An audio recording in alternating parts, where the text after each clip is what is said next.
Dr. Soloway reporting from Vineland on, Friday, February 15th at around 5 p.m. A little bit of a weekend update. Today we had an amazing situation. Earlier this week, we had a patient, middle-aged Caucasian female, who's had very severe headaches, and her neurologist has been giving her Imitrex and amitriptyline with beta blockers, the medicines that slow the heart rate a little bit and can also constrict the blood flow. The patient has been taking compliantly all of her medicines for migraines. She presented to my office on Monday, and I recognized that the pain was coming from her neck. She had already gone to the emergency room where she had a normal CAT scan of her brain indicating that there was no bleeding in her brain. However, this patient had something unique. This patient had sarcoidosis. It's well known that sarcoidosis causes aseptic meningitis, which means meningitis without an infection. Now, why do I get involved treating sarcoidosis? Well, the main reason that I get involved treating sarcoidosis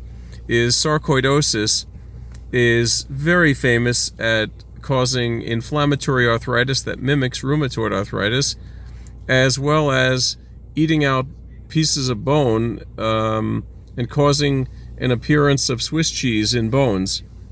So there's a lot of people that walk around with rheumatoid arthritis, psoriatic arthritis, but in fact have sarcoid arthritis. In fact, one of the worst cases of arthritis I've seen in my career was somebody with sarcoidosis whose joints were eaten, destroyed, and all finger lengths were disproportionate to the normal size or shape of a hand.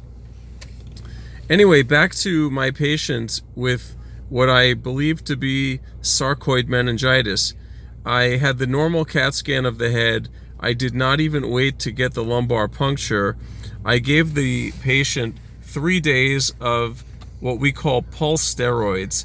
That would be 1,000 milligrams a day administered intravenously for 3 days in a row.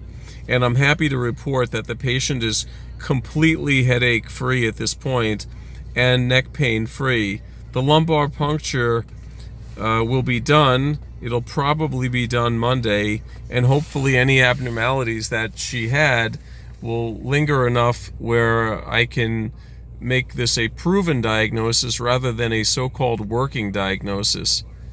And that's it for now. If I have any other interesting information, I will share it along with you.